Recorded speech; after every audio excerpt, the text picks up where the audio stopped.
आज के इस लीगल वीडियो में हम भारतीय साक्ष्य अधिनियम 2023 के अंतर्गत आने वाली सभी धाराओं अर्थात धारा 1 से धारा 170 तक का संक्षिप्त रूप से अध्ययन करेंगे। तो चलिए शुरू करते हैं। भारतीय साक्ष्य अधिनियम 2023 तारीख 11 अगस्त 2023 को भारतीय साक्ष्य विधेयक 2023 लोकसभा में प्रस्तावित किया गया था। समिति ने विचार विमर्श करने के पश्चात तारीख 10 नवंबर 2023 को प्रस्तुत अपनी रिपोर्ट में अपनी सिफारिशें की थीं। समिति द्वारा की गई सिफारिशों पर सरकार द्वारा विचार किया गया। राष्ट्रपति द्वारा 25 दिसंबर 2023 को स्वीकृत तथा 25 दिसंबर 2023 को भारत का राजपत्र भाग 2 खंड 1 में प्रकाशित। दिनांक 1/7/2024 से प्रवर्तित अर्थात लागू हुआ माना जाएगा। इसके अंतर्गत आने वाले भाग 1 के अंतर्गत अध्याय 1 में टॉपिक दिया है प्रारंभिक धारा शुरू होती है धारा 1 से। धारा 1 में बताया गया है संक्षिप्त नाम, लागू होना और प्रारंभ। धारा 2 के अंतर्गत परिभाषाएं बताई गई हैं। धारा 2A में न्यायालय शब्द को परिभाषित किया गया है। धारा 2B में निश्चायक सबूत के बारे में बताया गया है। धारा 2C में नासाबित को बताया गया है। धारा 2D में दस्तावेज के बारे में बताया गया है। धारा 2E में साक्ष्य शब्द के बारे में बताया गया है। धारा 2F में तथ्य शब्द के बारे में बताया गया है। धारा 2G में विवादक तथ्य के बारे में बताया गया है। धारा 2H में उपधारणा कर सकेगा के बारे में बताया गया है। धारा 2I में साबित नहीं हुआ के बारे में बताया गया है। धारा 2J साबित के बारे में बताया गया है। धारा 2K सुसंगत शब्द के बारे में बताया गया है। धारा 2L में उपधारणा करेगा शब्द के बारे में बताया गया है। अगला आता है भाग 2। भाग 2 के अंतर्गत आता है अध्याय 2। अध्याय 2 में टॉपिक दिया गया है वह है तथ्यों की सुसंगति। तथ्यों की सुसंगति धारा 3 से शुरू होता है। धारा 3 में बताया गया है विवादक तथ्यों और सुसंगत तथ्यों का साक्ष्य दिया जा सकेगा। अगला टॉपिक आता है वह है निकटता से संबंधित तथ्य। यह धारा 4 से शुरू होता है। धारा 4 में बताया गया है एक ही समव्यवहार के भाग होने वाले तथ्यों की सुसंगति। धारा 5 में बताया गया है वे तथ्य जो विवादक तथ्यों या सुसंगत तथ्यों के प्रसंग, हेतु या परिणाम है। धारा 6 में बताया गया है हेतु, तैयारी और पूर्व का या पश्चात का आचरण। धारा 7 में बताया गया है विवादक तथ्य या सुसंगत तथ्यों के स्पष्टीकरण या पुनर्स्थापन के लिए आवश्यक तथ्य। धारा 8 में बताया गया है सामान्य परिकल्पना के बारे में षड्यंत्रकारी द्वारा कही गई या की गई बातें। धारा 9 में बताया गया है वे तथ्य जो अन्यथा सुसंगत नहीं है कब सुसंगत है। धारा 10 में बताया गया है रकम अवधारित करने के लिए न्यायालय को समर्थ करने की प्रवृत्ति रखने वाले तथ्य नुकसानी के लिए वादों में सुसंगत है। धारा 11 में बताया गया है जब अधिकार या रूढ़ी प्रश्नगत है तब सुसंगत तथ्य। धारा 12 में बताया गया है मन या शरीर की दशा या शारीरिक संवेदना का अस्तित्व दर्शित करने वाले तथ्य है। धारा 13 में बताया गया है कार्य आकस्मिक या शास्य था इस प्रश्न पर प्रकाश डालने वाले तथ्य। धारा 14 में बताया गया है कारोबार के अनुक्रम का अस्तित्व कब सुसंगत है। अगला टॉपिक आता है वह है स्वीकृतियां। यह धारा 15 से शुरू होता है। धारा 15 में बताया गया है स्वीकृति की परिभाषा। धारा 16 में बताया गया है कार्यवाही के पक्षकार या उसके अभिकर्ता द्वारा स्वीकृति। धारा 17 में बताया गया है उन व्यक्तियों द्वारा स्वीकृतियां जिनकी स्थिति वाद के पक्षकारों के विरुद्ध साबित की जानी चाहिए। धारा 18 में बताया गया है वाद के पक्षकार द्वारा अभिव्यक्त रूप से निर्दिष्ट व्यक्तियों द्वारा स्वीकृतियां। धारा 19 स्वीकृति का उन्हें करने वाले व्यक्तियों के विरुद्ध और उनके द्वारा या उनकी ओर से साबित किया जाना। धारा 20 में बताया गया है दस्तावेजों की अंतर्वस्तु के बारे में मौखिक स्वीकृतियां कब सुसंगत होती हैं। धारा 21 में बताया गया है सिविल मामलों में स्वीकृतियां कब सुसंगत होती हैं। धारा 22 में बताया गया है उत्प्रेरणा, धमकी, प्रपीड़न या वचन द्वारा कराई गई संस्वीकृति दांडिक कार्यवाही में कब विसंगत होती है। धारा 23 में बताया गया है पुलिस अधिकारी से की गई संस्वीकृति। धारा 24 में बताया गया है साबित संस्वीकृति को उसे करने वाले व्यक्ति और एक ही अपराध के लिए संयुक्त रूप से विचारित अन्य को प्रभावित करती है विचार पर लेना। धारा 25 में बताया गया है स्वीकृतियां निश्चायक सबूत नहीं है किंतु विवद्ध कर सकेगी। इसके अंतर्गत जो अगला टॉपिक आता है वह है उन व्यक्तियों के कथन जिन्हें साक्षी के रूप में बुलाया नहीं जा सकता। यह धारा 26 से शुरू होता है। धारा 26 में बताया गया है वे दशाएं जिनमें उस व्यक्ति द्वारा सुसंगत तथ्य का किया जाना कथन सुसंगत है जो मर गया है या मिल नहीं सकता आदि।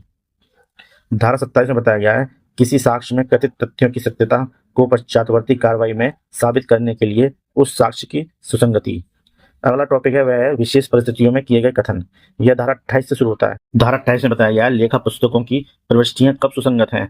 धारा 29 में बताया गया है कर्तव्य पालन में की गई लोक अभिलेख या इलेक्ट्रॉनिक अभिलेख की प्रविष्टि की सुसंगति। धारा 30 में बताया गया है मानचित्रों, चार्टों और रेखांकों के कथनों की सुसंगति। धारा 31 में बताया गया है कतिपय अधिनियमों या अधिसूचनाओं में अंतर्विष्ट लोक प्रकृति के तथ्य के बारे में कथन की सुसंगति।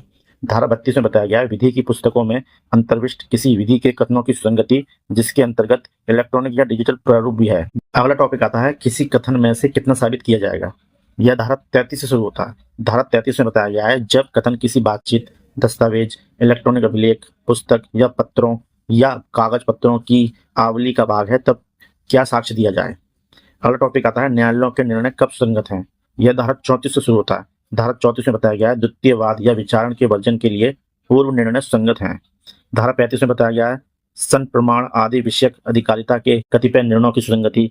धारा 36 में बताया गया है धारा 35 में वर्णित से भिन्न निर्णयों, आदेशों या डिक्रियों की सुसंगति और उसका प्रभाव। धारा 37 में बताया गया है धारा 34, धारा 35 और धारा 36 में वर्णित से भिन्न निर्णय आदि कब सुसंगत हैं। धारा 38 में बताया गया निर्णय अभिप्राप्त करने में कपट या साठगांठ का न्यायालय की अक्षमता साबित की जा सकेगी। अगला टॉपिक है वह है अन्य व्यक्तियों की राय कब सुसंगत होती है। यह धारा 39 से शुरू होता है। धारा 39 में बताया गया है विशेषज्ञों की राय। धारा 40 में बताया गया है विशेषज्ञों की रायों से संबंधित तथ्य।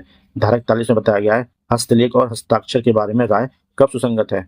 धारा 42 में बताया गया साधारण रूढ़ी या अधिकार के अस्तित्व के बारे में राय कब सुसंगत है। धारा 43 में बताया गया है प्रथाओं, सिद्धांतों आदि के बारे में राय कब सुसंगत है। धारा 44 में बताया गया है नातेदारी के बारे में राय कब सुसंगत है। धारा 45 में बताया गया है राय के आधार पर कब सुसंगत है। अगला टॉपिक है वह है शील कब सुसंगत है। यह धारा 46 से शुरू होता है। धारा 46 में बताया गया है सिविल मामलों में लांछित आचरण साबित करने वाला शील सुसंगत है। धारा 47 में बताया गया है डांडिक मामलों में पूर्वतन अच्छा शील सुसंगत है। धारा 48 में बताया गया है कतिपय मामलों में शील या पूर्व लैंगिक अनुभव के साक्ष्य का सुसंगत न होना। धारा 49 में बताया गया है उत्तर में होने के सिवाय पूर्वतन बुरा शील सुसंगत नहीं है। धारा 50 में बताया गया है नुकसानी पर प्रभाव डालने वाला शील। अब अगला आता है भाग 3। भाग 3 के अंतर्गत जो टॉपिक दिया गया है वह है सबूत के विषय में। यह अध्याय 3 के अंतर्गत आता है। अध्याय 3 के अंतर्गत जो अगला टॉपिक है वह है तथ्य जिनका साबित किया जाना आवश्यक नहीं है। यह धारा 51 से शुरू होता है। धारा 51 में बताया गया है न्यायिक रूप से अवलोकनीय तथ्य साबित करना आवश्यक नहीं है। धारा 52 में बताया गया है वे तथ्य जिनका न्यायालय न्यायिक अवलोकन करेगा। धारा 53 में बताया गया है स्वीकृत तथ्यों को साबित करना आवश्यक नहीं है। अगला जो अध्याय आता है वह अध्याय है 4 में जो टॉपिक आता है वह टॉपिक है मौखिक साक्ष्य के विषय में। यह धारा 54 से शुरू होता है। धारा 54 में बताया गया है मौखिक साक्ष्य द्वारा तथ्यों का साबित किया जाना। धारा 55 में बताया गया है मौखिक साक्ष्य का प्रत्यक्ष होना। अगला जो अध्याय आता है वह अध्याय 5। अध्याय 5 के अंतर्गत जो टॉपिक है वह है दस्तावेजी साक्ष्य के विषय में। यह धारा 56 से शुरू होता है। धारा 56 में बताया गया है दस्तावेजों की अंतर्वस्तु का सबूत। धारा 57 में बताया गया है प्राथमिक साक्ष्य। धारा 58 में बताया गया है द्वितीय साक्ष्य। धारा 59 में बताया गया है प्राथमिक साक्ष्य द्वारा दस्तावेजों का साबित किया जाना। धारा 60 में बताया गया है वे दशाएं जिनमें दस्तावेजों के संबंध में द्वितीय साक्ष्य दिया जा सकेगा। धारा 61 में बताया गया है इलेक्ट्रॉनिक या डिजिटल अभिलेख। धारा 62 में बताया गया है इलेक्ट्रॉनिक अभिलेख से संबंधित साक्ष्य के बारे में विशेष उपबंध। धारा 63 में बताया गया है इलेक्ट्रॉनिक अभिलेखों की ग्राह्यता। धारा 64 में बताया गया है प्रस्तुत करने की सूचना के बारे में नियम।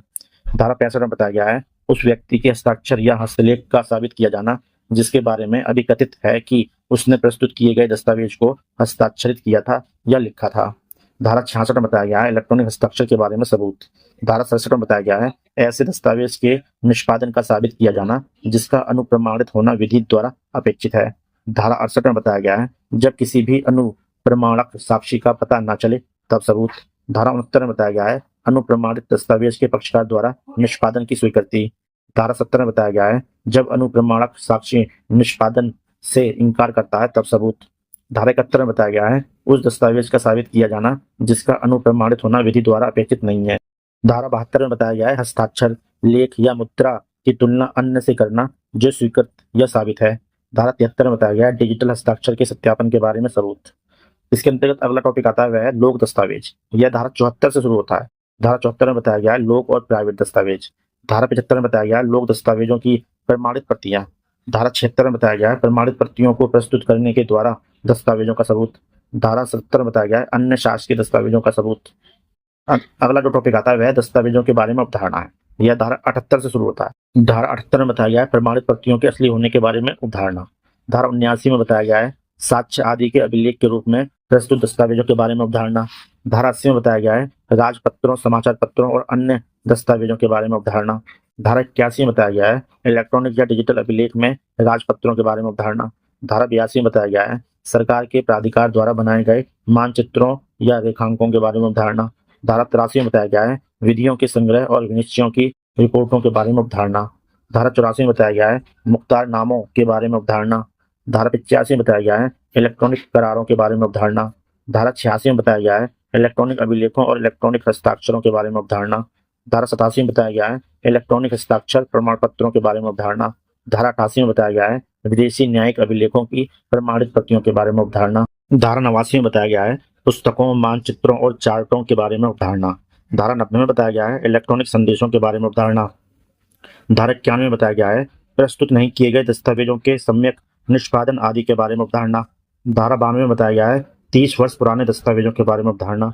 धारा 93 में बताया गया है 5 वर्ष पुराने इलेक्ट्रॉनिक अभिलेखों के बारे में अवधारणा।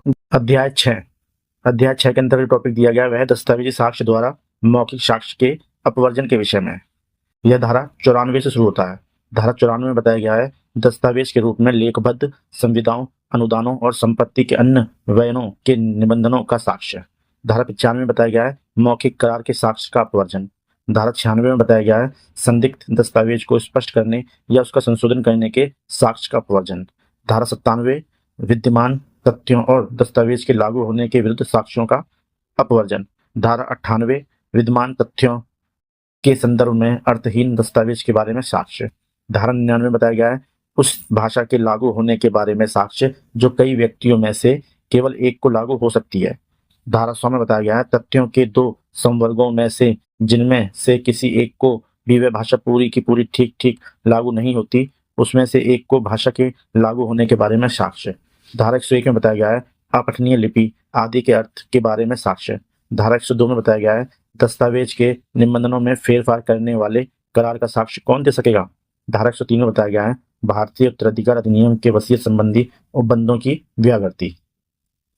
अगला भाग है भाग 4। भाग 4 के अंतर्गत जो टॉपिक दिया गया है वह साक्ष्य का प्रस्तुत किया जाना और उसका प्रभाव। यह अध्याय 7 में बताया गया। अध्याय 7 में जो टॉपिक है वह है सबूत के भार के विषय में। यह धारा 104 से शुरू होता है। धारा 104 में बताया गया है सबूत का भार। धारा 105 में सबूत का भार किस पर होता है। धारा 106 विशिष्ट तथ्य के बारे में सबूत का भार। धारा 107 में बताया गया है साक्ष्य को ग्राह्य बनाने के लिए साबित किए जाने वाले तथ्य को साबित करने का भार। धारा 108 में बताया गया है यह साबित करने का भार कि अभियुक्त का मामला अपवादों के अंतर्गत आता है। धारा 109 में बताया गया है विशेषतः ज्ञात तथ्य को साबित करने का भार। धारा 110 में बताया गया है उस व्यक्ति की मृत्यु साबित करने का भार जिसका 30 वर्ष के भीतर जीवित होना ज्ञात है। धारा 111 में बताया गया है यह साबित करने का भार कि वह व्यक्ति जिसके बारे में 7 वर्ष से कुछ सुना नहीं गया वह जीवित है। धारा 112 में बताया गया है भागीदारों, भूस्वामी और किराएदार, मालिक और अभिकर्ता के मामलों में सबूत का भार। धारा 113 में बताया गया है स्वामित्व के बारे में सबूत का भार। धारा 114 में बताया गया है उन संव्यवहारों में सद्भाव का साबित किया जाना जहां एक पक्षकार का संबंध सक्रिय विश्वास का है। धारा 115 में बताया गया है कतिपय अपराधों के बारे में अवधारणा। धारा 116 में बताया गया है विवाहित स्थिति के दौरान जन्म होना धर्मजत्व का निश्चय सबूत है। धारा 117 में बताया गया है किसी विवाहित महिला द्वारा आत्महत्या के दुष्परिणाम के बारे में अवधारणा। धारा 118 में बताया गया है दहेज मृत्यु के बारे में अवधारणा। धारा 119 में बताया गया है न्यायालय कतिपय तथ्यों का अस्तित्व अवधारित कर सकेगा। धारा 120 में बताया गया है बलात्संग के लिए कतिपय अभियोजन में सम्मति के न होने की अवधारणा। अगला अध्याय 8। अध्याय 8 के अंदर जो टॉपिक दिया गया है वह है विबंध जो शुरू होता है धारा 121 से। धारा 121 में बताया गया है विबंध। धारा 122 में किराएदार का और कब्जाधारी व्यक्ति के अनुज्ञप्तिधारी का विबंध। धारा 123 विनिमय पत्र के प्रतिग्रहीता, उपनिहिती या अनुज्ञप्तिधारी का विबंध। अगला अध्याय शुरू होता है अध्याय 9। अध्याय 9 के अंदर जो टॉपिक आता है वह है साक्ष्यों के विषय में। यह धारा 124 से शुरू होता है। धारा 124 में बताया गया है कौन साक्ष्य दे सकेगा। धारा 125 में बताया गया है साक्षी का मौखिक रूप से संसूचित करने में असमर्थ होना। धारा 126 में बताया गया है कतिपय मामलों में पति और पत्नी की साक्षी के रूप में सक्षमता। धारा 127 में बताया गया है न्यायाधीश और मजिस्ट्रेट। धारा 128 में बताया गया है विवाहित स्थिति के दौरान की गई संसूचनाएं। धारा 129 में बताया गया है राज्य के कार्यकलापों के बारे में साक्ष्य। धारा 130 में बताया गया है शासकीय संसूचनाएं। धारा 131 में बताया गया है अपराधों के करने के बारे में सूचना। धारा 132 में बताया गया है वर्तिक संसूचनाएं। धारा 133 में बताया गया है स्वेच्छा साक्ष्य देने से विशेषाधिकार का अभी तथ्य नहीं होना। धारा 134 में बताया गया है विधि सलाहकारों से गोपनीय संसूचना। धारा 135 में बताया गया है जो साक्षी पक्षकार नहीं है उसके हक विलेखों को प्रस्तुत किया जाना। धारा 136 में बताया गया है ऐसे दस्तावेजों या इलेक्ट्रॉनिक अभिलेखों का प्रस्तुत किया जाना जिन्हें कोई दूसरा व्यक्ति जिसका उन पर कब्जा है प्रस्तुत करने से इनकार कर सकता था। धारा 137 में बताया गया है इस आधार पर कि उत्तर उसे अपराध में फंसाएगा, साक्षी उत्तर देने से क्षम्य नहीं होगा। धारा 138 में बताया गया है सह अपराधी। धारा 139 में बताया गया है साक्षियों की संख्या। अगला शुरू होता है अध्याय 10। अध्याय 10 के अंतर्गत टॉपिक आता है वह साक्षियों की परीक्षा के विषय में। यह धारा 140 से शुरू होता है। धारा 140 में बताया गया है साक्षियों को प्रस्तुत करने और उनकी परीक्षा का क्रम। धारा 141 में बताया गया है न्यायाधीश साक्ष्य की ग्राह्यता के बारे में निश्चय करेगा। धारा 142 में बताया गया है साक्षियों की परीक्षा। धारा 143 में बताया गया है परीक्षाओं का क्रम। धारा 144 में बताया गया है किसी दस्तावेज को प्रस्तुत करने के लिए बुलाए गए व्यक्ति की प्रतिपरीक्षा। धारा 145 में बताया गया है सील का साक्ष्य देने वाले साक्षी। धारा 146 में बताया गया है सूचक प्रश्न। धारा 147 में बताया गया है लेखबद्ध विषयों के बारे में साक्ष्य। धारा 148 में बताया गया है पूर्व लेखबद्ध कथनों के बारे में प्रतिपरीक्षा। धारा 149 में बताया गया है प्रतिपरीक्षा में विधिपूर्ण प्रश्न। धारा 150 में बताया गया है साक्षी को उत्तर देने के लिए कब विवश किया जाए। धारा 151 में बताया गया है न्यायालय विनिश्चित करेगा कि कब प्रश्न पूछा जाएगा और साक्षी को उत्तर देने के लिए कब विवश किया जाएगा। धारा 152 में बताया गया है युक्त आधारों के बिना प्रश्न नहीं पूछा जाएगा। धारा 153 में बताया गया है युक्त आधारों के बिना प्रश्न पूछे जाने की दिशा में न्यायालय की प्रक्रिया।